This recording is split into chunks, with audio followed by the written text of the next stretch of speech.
Assalamualaikum warahmatullahi wabarakatuh. Halo teman-teman, di sini saya Rokusan Khairia, absen 7 bersama 3 teman saya, Joy Reonaidi, absen 12, Khalilur Rahman, absen 13, dan Rizika Alfanirum, absen 24. Kita dari kelompok 6 akan mempresentasikan tentang komunikasi. Baik, di awal saya sudah menjelaskan bahwasannya materi pada hari ini akan kita sampaikan tentang komunikasi lintas budaya. Subbab poin yang akan kita bahas, yang pertama ada pengertian komunikasi lintas budaya, pentingnya komunikasi bisnis lintas budaya, cara memahami budaya dan perbedaan budaya. Yang keempat ada cara mengenali perbedaan budaya. Yang kelima ada hambatan komunikasi lintas budaya dan cara menghadapi reaksi etnosetnik. Membicarakan komunikasi lintas budaya, hal ini juga menjadi sebuah hal penting bagi mereka yang menjalankan sebuah bisnis ataupun pekerjaan yang di dalamnya banyak diperlukan berbagai kegiatan komunikasi. Nah, seorang pebisnis harus mampu serta menguasai dan juga harus memahami bagaimana menghadapi seseorang yang memiliki latar belakang budaya yang berbeda di lingkup kebudayaannya.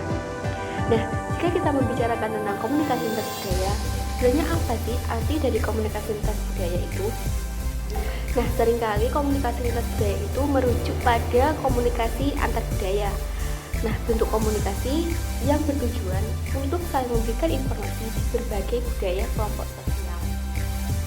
Pada umumnya, masyarakat di suatu negara yang memiliki musim salju akan mempersiapkan berbagai kebutuhan hidupnya sesuai dengan cuaca yang sangat dingin dengan suhu di bawah 0 derajat.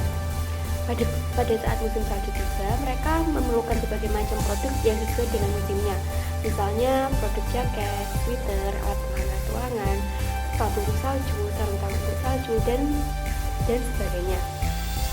Oleh karena produk-produk tersebut sangat dibutuhkan oleh masyarakat, wajar apabila harganya pada saat musim salju relatif lebih mahal dari biasanya.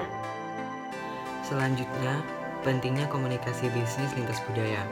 Yang pertama, era perdagangan bebas dan globalisasi. Era ini yang ditandai semakin meluasnya berbagai produk dan jasa yang masuk, termasuk teknologi dan komunikasi ini menyebabkan pertukaran informasi dari suatu negara ke negara lain semakin leluasa, sehingga seolah dunia tidak lagi terikat dengan sekat-sekat yang membatasi wilayah suatu negara.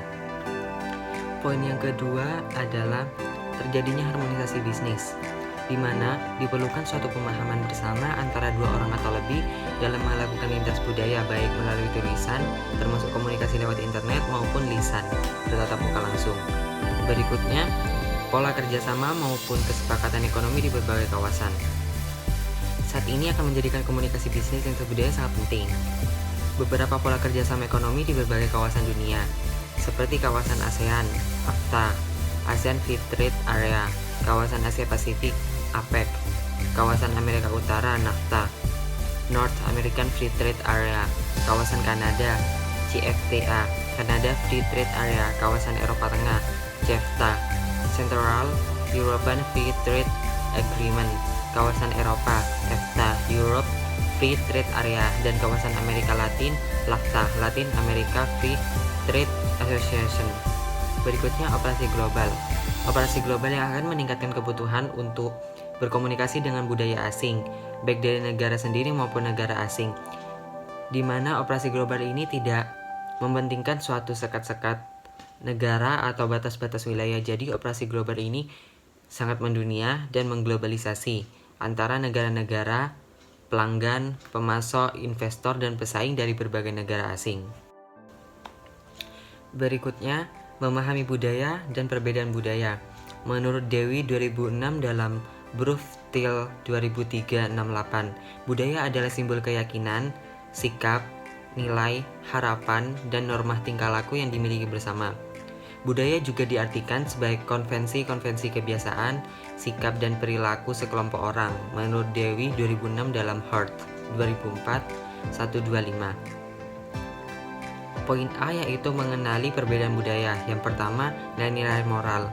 Pada umumnya, penduduk Amerika Serikat menjunjung tinggi kerja keras dan menyelesaikan tugas-tugas secara efisien. Penggunaan dua pekerja dengan metode kerja yang dianggap lebih baik daripada dengan menggunakan 4 pekerja, tetapi dengan metode tradisional. Yang kedua, peran dan status. Di berbagai negara, wanita belum memainkan peran yang memainkan peran dalam bisnis. Apabila ada eksekutif wanita yang berkunjung ke negara tersebut, bisa jadi itu diselebkan atau dianggap tidak serius. Misalnya atasan disapa Mr. Robert atau Mr. Black di Amerika Serikat, sedangkan di Cina menggunakan gelar jabatan untuk menyapa seseorang, misalnya direktur atau manajer.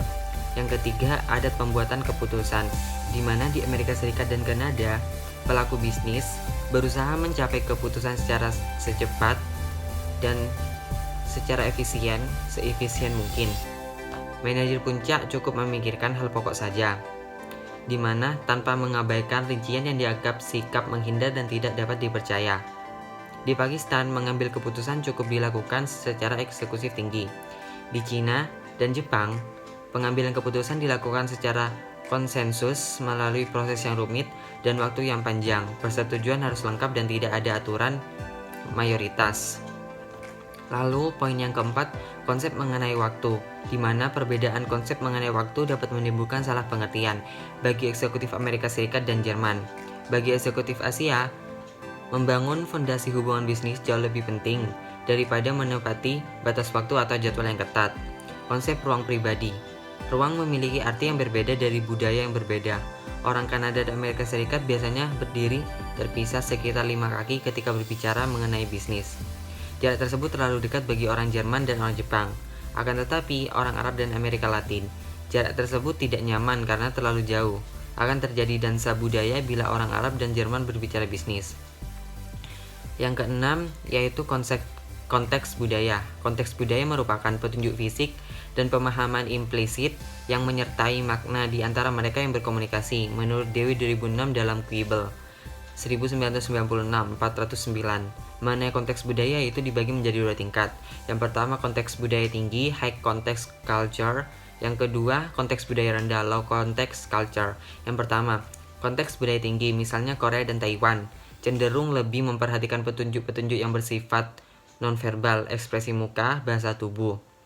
Konteks rendah, budaya konteks rendah misalnya pada Amerika dan Eropa, lebih memperhatikan pesan-pesan yang diungkapkan secara verbal. Oleh karena itu, bagi budaya konteks rendah, persetujuan tertulis dianggap lebih mengikat karena dasar-dasar hukum yang kuat, di mana pada hukum tertulis tersebut ada cap tanda tangan hitam.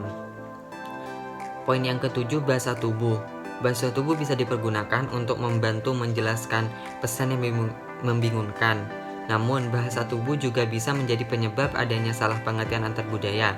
Orang-orang dari budaya yang berbeda kadang-kadang salah membaca tanda yang diinginkan oleh bahasa tubuh. Ucapan selamat datang disampaikan oleh orang Indonesia dengan cara bersalaman, sementara suku Indian mengucapkan selamat datang dengan menjulurkan lidah. Bagi orang Amerika Serikat, menjulurkan lidah dianggap suatu ejekan, jadi bahasa tubuh di setiap negara itu beda, bisa dapat menjadi sebuah konflik. Poin yang ke-8, tingkah laku sosial dan sopan santun. Sesuatu yang dianggap sopan oleh budaya mungkin dianggap kasar oleh budaya lain. Aturan mengenai tingkah laku sopan bervariasi antar suatu budaya dan negara-negara. Memberi hadiah kepada seorang istri orang lain dianggap tidak sopan oleh orang Arab. Menaikkan kaki di atas meja, memberikan sesuatu dengan tangan kiri dianggap biasa oleh orang Amerika, sedangkan menurut orang Arab itu tidak. Yang ke-9, tingkah laku legal dan etis, di mana di berbagai negara perusahaan sering memberi bayaran ekstra kepada pejabat pemerintah untuk mendapat kontrak pemerintah. Hal itu sudah menjadi kebiasaan yang rutin dan dianggap ilegal. Namun, di Amerika Serikat hal ini dianggap sebagai suap ilegal atau ini melanggar kontrak etis kerja atau bisnis. Poin yang terakhir yaitu budaya perusahaan. Budaya perusahaan adalah cara perusahaan melakukan sesuatu.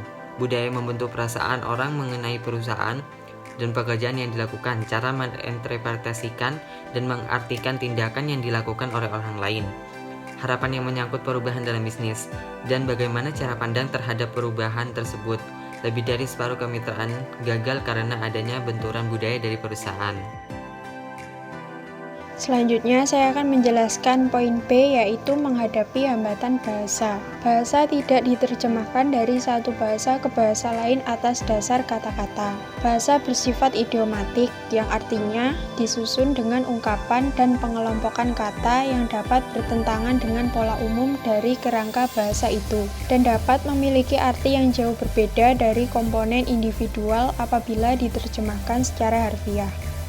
Apabila berhubungan dengan orang yang sama sekali tidak mengerti bahasa kita, ada 3 cara yang dapat dilakukan. Yang pertama yaitu mempelajari bahasa orang itu, yang kedua menggunakan perantara atau penerjemah, dan yang terakhir mengajarkan mereka bahasa kita. Jika memiliki hubungan bisnis jangka panjang dengan orang dari budaya lain, mempelajari bahasa dan budaya mereka akan lebih bermanfaat. Selanjutnya yaitu mengenali perbedaan budaya. Poin A, belajar tentang budaya. Kita merencanakan untuk melakukan bisnis dengan orang yang memiliki budaya yang berbeda. Seseorang akan dapat berkomunikasi secara efektif bila ia telah mempelajari budaya tersebut. Di samping itu, ketika tinggal di negara lain, alangkah baiknya orang tersebut juga sedikit banyak mengenal budaya adat istiadat yang berlaku di negara tersebut.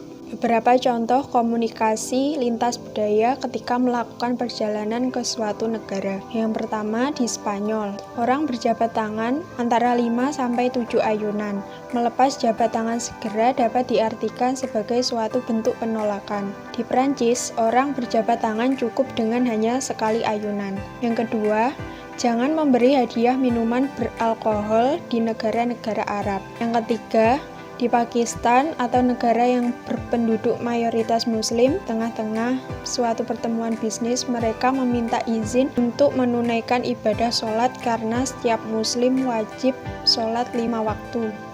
Yang keempat, Anda dianggap menghina tuan rumah jika Anda menolak tawaran makanan, minuman, atau setiap bentuk kebaikan di negara Arab. Namun, Anda juga jangan cepat-cepat menerima segala bentuk tawaran tersebut.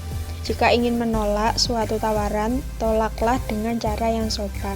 Yang kelima, yaitu tekankan usia perusahaan Anda ketika berhubungan bisnis dengan Jerman, Belanda, dan Swiss. Gambaran yang harus diperhatikan ketika seseorang melakukan perjalanan bisnis di negara lain.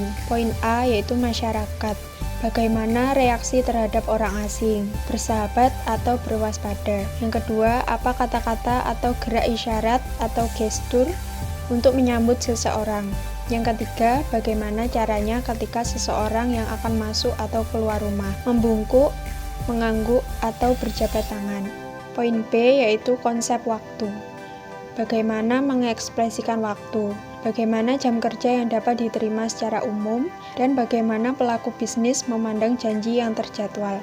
Poin C, pakaian dan makanan. Apakah suatu kegiatan memerlukan pakaian khusus? Apakah warna pakaiannya? Apakah pakaian tertentu tabu bagi seseorang pria atau wanita? Jenis makanan dan minuman apa yang cocok untuk suatu pertemuan bisnis? Poin D, politik. Bagaimana stabilitas politik, bagaimana pengaruhnya terhadap dunia bisnis, bagaimana kekuatan politik dimanifestasikan, kekuatan militer, kekuatan ekonomi. Dalam suasana bisnis, apakah layak berbicara soal politik? Poin E, perbedaan satuan kerja. Apakah masyarakat homogen? Apakah ada kelompok minoritas? Apakah bahasa yang digunakan? Poin F, yaitu agama dan kepercayaan.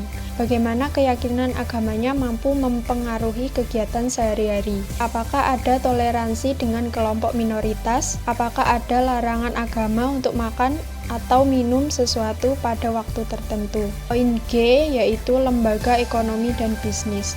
Apa sumber daya dan produk utamanya? Apakah layak berbisnis lewat telepon atau fax email? Bagaimana tingkat senioritas dalam organisasi bisnis? Poin H, etika, nilai, dan hukum. Apakah pemberian hadiah itu etis dan legal? Etika bisnis seperti yang dapat mempengaruhi transaksi bisnis. Masalah hukum seperti apa yang dapat mempengaruhi transaksi bisnis? Selanjutnya yaitu poin B, mengembangkan keterampilan komunikasi lintas budaya. Mempelajari apa yang dilakukan oleh seseorang tentang budaya tertentu sebenarnya merupakan suatu cara yang baik untuk menemukan bagaimana mengirim dan menerima pesan lintas budaya secara efektif. Namun, perlu diingat dua hal penting. Yang pertama yaitu jangan terlalu yakin bahwa seseorang akan dapat menerima budaya orang lain secara utuh atau sempurna. Yang kedua, jangan mudah terbawa pada pola generalisasi terhadap perilaku seseorang dari budaya yang berbeda. Beberapa petunjuk atau tips yang diperlukan seseorang ketika berhubungan dengan orang lain yang memiliki budaya yang berbeda. Yang pertama yaitu asumsikan berbeda sehingga suatu persamaan telah terbukti. Yang kedua, berani mengambil tanggung jawab saat berkomunikasi. Yang ketiga, tidak memberi pendapat. Yang keempat, tunjukkan suatu penghargaan. Yang kelima, empati. Yang keenam, menanam sikap ambiguitas atau mendua. Yang ketujuh, jangan melihat sesuatu yang superficial. Yang kedelapan, sabar dan tekun. Yang kesembilan, mengenal bias budaya Anda sendiri. Yang kesepuluh, fleksibel atau luwes. Yang kesebelas, tekankan hal-hal yang biasa. Yang ke-12, mengirim pesan yang jelas. Yang ke-13, tingkatkan kepekaan budaya Anda. Yang ke-14, bersifat individual. Yang ke-15, belajar secara langsung. Dan yang terakhir yaitu memperlakukan tafsiran Anda sebagai hipotesis kerja. Selanjutnya saya akan menjelaskan hambatan komunikasi lintas budaya. Hambatan komunikasi atau yang dikenal juga sebagai communication barrier adalah segala sesuatu yang menjadi penghalang untuk terjadinya komunikasi yang efektif. Jenis-jenis hambatan komunikasi lintas budaya terdapat 9. Yang pertama yaitu fisik. Hambatan komunikasi semacam ini berasal dari hambatan waktu, lingkungan, kebutuhan diri, dan juga media fisik.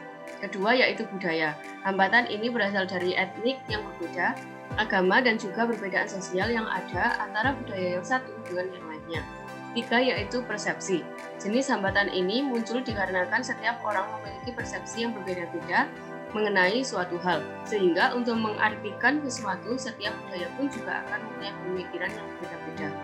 Keempat adalah motivasi. Hambatan semacam ini berkaitan dengan tingkat motivasi dari pendengar. Maksudnya adalah pendengar yang menerima pesan ingin menerima pesan tersebut, ataukah pendengar tersebut sedang malas dan tidak mempunyai motivasi sehingga dapat menjadi hambatan komunikasi. Selanjutnya yaitu pengalaman.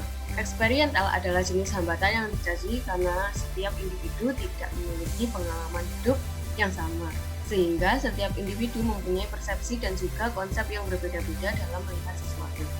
6 yaitu emosi. Hal ini berkaitan dengan emosi atau perasaan pribadi dari pendengar. Apabila emosi pendengar sedang buruk, maka hambatan komunikasi yang terjadi juga akan semakin besar dan sulit untuk dilalui. Ketujuh yaitu bahasa. Hambatan komunikasi berikut ini terjadi apabila pengirim pesan dan penerima pesan menggunakan bahasa yang berbeda atau penggunaan kata-kata yang sulit dimengerti oleh penerima pesan. Kedelapan yaitu nonverbal adalah hambatan komunikasi yang tidak berbentuk kata-kata, tetapi dapat menjadi hambatan komunikasi. Kesembilan yaitu kompetisi. Hambatan semacam ini muncul apabila penerima pesan sedang melakukan kegiatan lain sambil mendengarkan. Selanjutnya saya akan menjelaskan cara menghadapi hambatan komunikasi lintas budaya. Seseorang itu dapat dikatakan sukses sebagai manajer bisnis internasional budaya apabila ia mempunyai kemampuan untuk merefleksikan seberapa besar kesungguhan dalam aspek social competence, kemampuan untuk membuat jaringan sosial, pandai bergaul dan banyak temannya.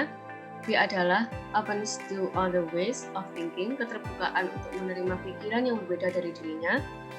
C adalah cultural adaptations, kemampuan seseorang menerima budaya baru.